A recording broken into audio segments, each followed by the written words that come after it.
साथियों, किसी भी देश के निर्माण में वहां की लीगल फ्रेटर्निटी की बहुत बड़ी भूमिका होती है।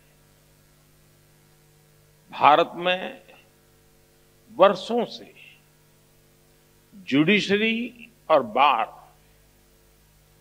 भारत की न्याय व्यवस्था के संरक्षक रहे हैं। हमारे जो विदेशी मेहमान यहां हैं, उन्हें मैं एक बात खास तौर पर बताना चाहता हूं। कुछ ही समय पहले भारत ने अपनी आजादी के 75 साल पूरे किए हैं और आजादी की इस लड़ाई में लीगल प्रोफेशनल्स की बहुत बड़ी भूमिका रही है।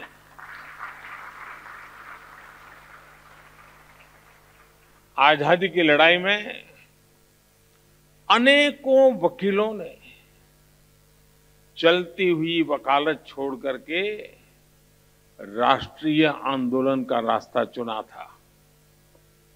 हमारे पूज्य राष्ट्रपिता महात्मा गांधी, हमारे संविधान के मुख्य शिल्पी बाबा साहब आंबेडकर, देश के पहले राष्ट्रपति डॉक्टर राजेंद्र प्रसाद, देश के पहले प्रधानमंत्री पंडित जवाहरलाल नेहरू, देश के पहले गृह मंत्री सरदार वल्लभ भाई पटेल, आजादी के समय देश को दिशा देने वाले लोकमान्य तिलक हो, वीर सावरकर हो, ऐसे अनेक महान व्यक्तित्व भी वकील ही थे।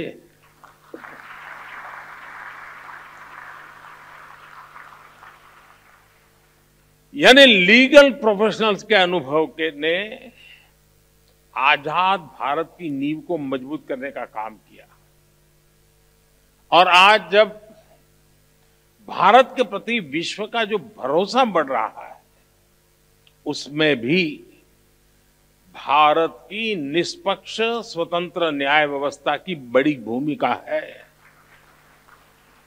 21वीं सदी में आज हम एक ऐसी दुनिया में रह रहे हैं जो डीपली कनेक्टेड है।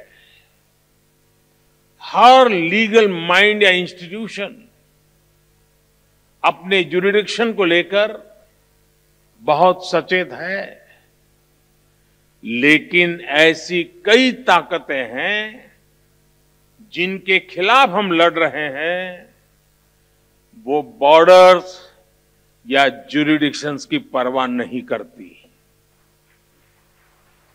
और जब खतरे ग्लोबल है तो उनसे निपटने का तरीका भी ग्लोबल होना चाहिए। साइबर टेररिज्म हो, मनी लॉन्ड्रिंग हो, आर्टिफिशियल इंटेलिजेंस हो और इसके दुरुपयोग की भरपूर संभावनाएं हो, ऐसे अनेक मुद्दों पर सहयोग के लिए ग्लोबल फ्रेमवर्क तैयार करना सिर्फ किसी शासन या सरकार से जुड़ा मामला नहीं है। इसके लिए अलग अलग देशों के लीगल फ्रेमवर्क को भी एक दूसरे से जुड़ना होगा। जैसे हम एयर ट्रैफिक कंट्रोल के लिए मिलकर काम करते हैं। कोई देश ये नहीं कहता तुम्हारा कानून तुम्हारे यहां, मेरा कानून मेरे यहां। जी नहीं, फिर किसी का जहाज उतरेगा ही नहीं। हर कोई common rules and regulations, protocols का पालन करता है। उसी तरह हमें अलग अलग डोमेन में ग्लोबल फ्रेमवर्क तैयार करना ही पड़ेगा। इंटरनेशनल लॉयर्स कॉन्फ्रेंस इस दिशा में अवश्य मंथन करना चाहिए, दुनिया को नई दिशा देनी चाहिए।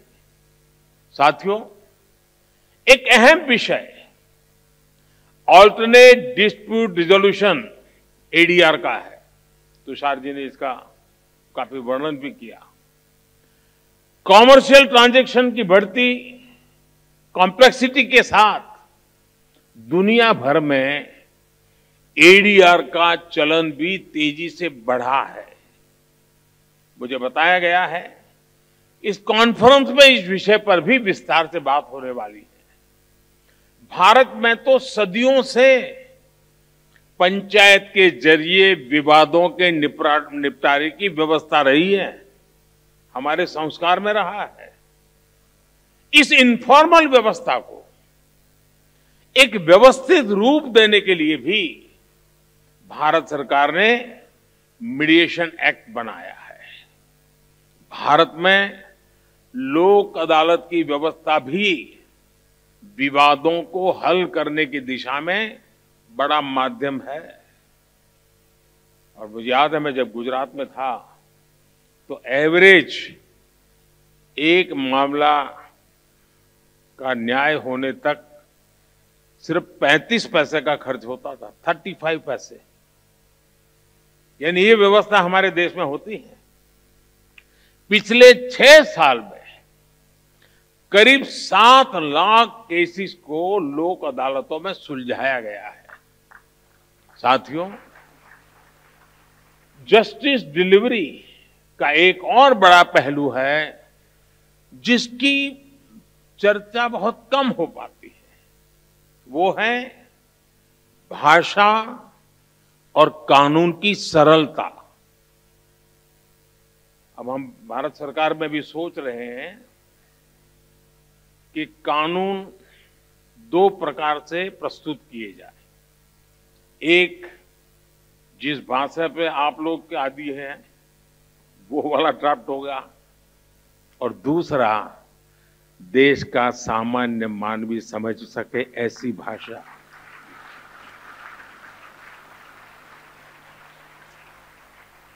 उसको कानून भी अपना लगना चाहिए।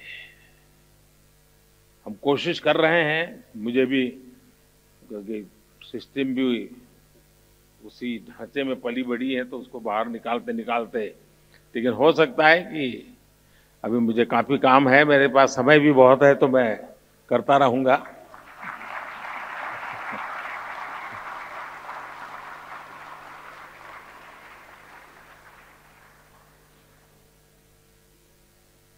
कानून किस भाषा में लिखे जा रहे हैं, अदालती कार्यवाही की भाषा में हो रही है, ये बात न्याय सुनिश्चित कराने में बहुत बड़ी भूमिका निभाती है।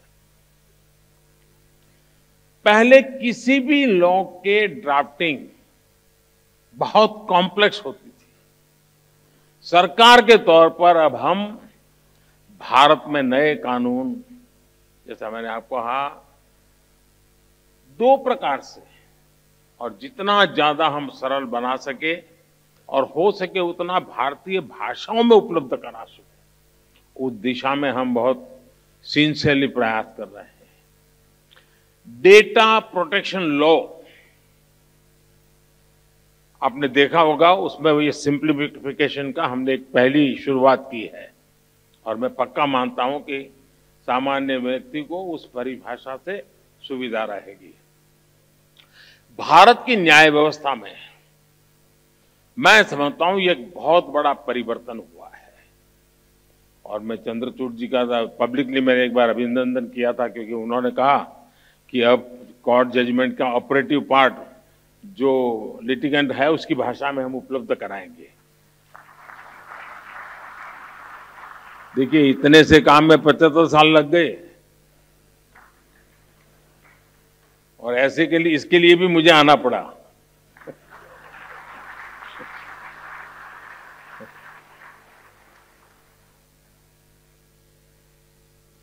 मैं भारत के सुप्रीम कोर्ट को इसके लिए बधाई दूंगा कि उसने अपने फैसलों को कई स्थानीय भाषाओं में भी अनुवाद करने की व्यवस्था की है। इससे भी भारत के सामान्य व्यक्ति को बहुत मदद मिलेगी।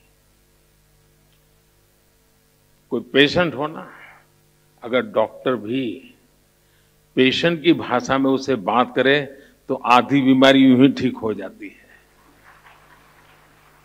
बस यहां ये मामला बाकी है। साथियों, हम टेक्नोलॉजी से, रिफॉर्म से, न्यू जुडिशियल प्रैक्टिसेस से कानूनी प्रक्रिया को कैसे और अच्छा कर सकते हैं, इस पर निरंतर काम होना चाहिए। टेक्नोलॉजी एडवांसमेंट ने जुडिशरी सिस्टम के सामने बड़े एवेन्यूज बना दिए हैं। थोड़े से टेक्नोलॉजिकल एडवांसमेंट ने ही हमारे ट्रेड, इन्वेस्टमेंट और कॉमर्स सेक्टर को बहुत बड़ा बूम दिया है। ऐसे में लीगल प्रोफेशनल से जुड़े लोगों को भी इस टेक्नोलॉजिकल रिफॉर्म से ज्यादा जुड़ना होगा। मैं आशा करता हूं कि इंटरनेशनल लॉयर्स कॉन्फ्रेंस न्यायिक व्यवस्थाओं के प्रति पूरी दुनिया का विश्वास बढ़ाने में सहायक सिद्ध होगी। मैं इस आयोजन से जुड़े हर व्यक्ति को इस सफल कार्यक्रम के लिए अपनी ढेर सारी शुभकामनाएं देता हूं।